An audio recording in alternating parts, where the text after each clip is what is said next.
I'm Kevin Kimani, the founder of Wote CBO and also the CEO of Wote CBO.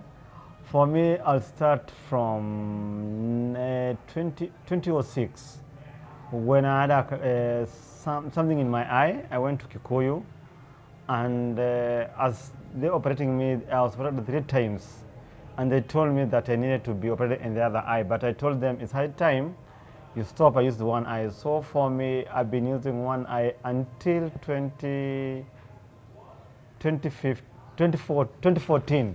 Is when I started getting somehow some of getting, when I wake up, sometimes I lose my eye, I see darkness, and also when I'm going to town or sometimes I'm doing something, my eyes could start paining. But for a while, it went that for a while up to 2015. So 2015 is when it was not serious, because I lost my parents. I lost my mom in 2013. I think with that issue of my mom and also having a loss of I think my first wife, that's issues that started coming. So I had a lot of stress and depression. So I think it's when the eyes started getting some of pressure, because the eyes do get pressure sometimes. So nikapanda juu sana. So mimi niko town, and as I'm walking, eyes imagine napotea. I'm like, ai, kunaendaje?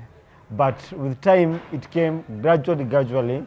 And in 2017, as I was coming out of Ruiru to come to Dandora, I think it's God sent for me. I say so, because when I came out of Ruiru, I came to Dandora, is when my sight ilianza kuwa serious. Because 2016 in November, nakumbuka nikianza kuamka napata ai hata kabisa sioni, inaka almost half a day bila mimi kuona, so naanza kustuka.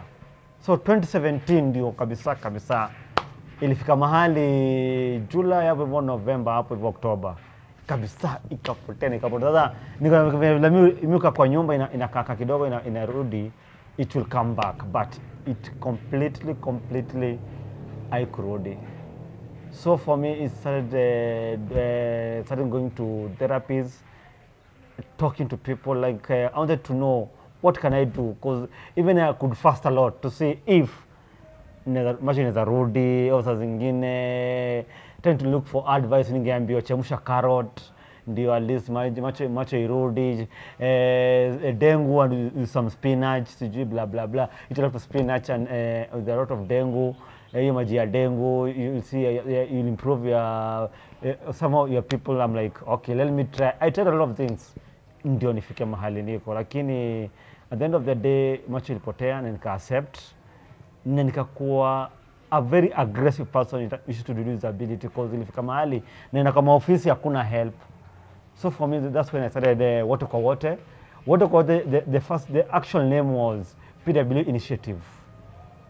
So 2018, that's when I opened the CBO, and I started my issues in 2018. Nilifanya kadogo sana. It was around 20 people. We go to around social hall here, phase 5. We went around with the Dandora Hip Hop City. I can say Dandora Hip Hop City ndi imenilea, because we worked with them around phase 5. Tukarudi kwa hall. I did a small speech. Tukakunywa soda. Coca-Cola was the one who sponsored us with Coca-Cola. After that, we went home. But for me, Wote CBO, it has been a voice I know for many people, because we have several programs like Voice for the Voiceless. I started it because I faced a lot of discrimination in the offices. So nikajua it's high time I bring person with disability and the administration together. We see a solution to advocacy and also to empower person with disability with information. I did it one in 2019, lakini haikumalizika vizuri because of funding. 2020 sikuifanya, but sometimes it comes, sometimes it goes because of the funding. Also, I have Mizizi program. Mizizi program is for the kids and the vulnerable kids. We target from the age of 2 years to 14 to 13 because of the vulnerability of the ghetto in Dandora, Vitari, Marigo, Kifarage, and other areas. Also, I have a mile in my shoes. A mile in my shoes is this that we are celebrating on 15th October. It's a White Cane Day. Also, it brings the inclusivity of issues to do with disability and also the visually impaired. But the visually impaired is the most concentrated on that day. But we do empower as persons with disability to bring other persons with disability to our program so that we can empower them in several areas. Like right now, we are working with Ronald Ngala to see if we can raise funds to build that therapy center. And for them, it will be a big mileage for them and also for us as Wote CBO. And not only Wote CBO, for the kids and the caregivers of persons with disability. So also we have a program that is it's in the younger stage. It's called Chukua Moment. It's about innovations and creativity of technology. That will come later, but we haven't started it, but it's on the, it's called what? Documentation stages. So that's all for now, but as we go on, Wote CBO, it's coming to be a very big force in Kenya.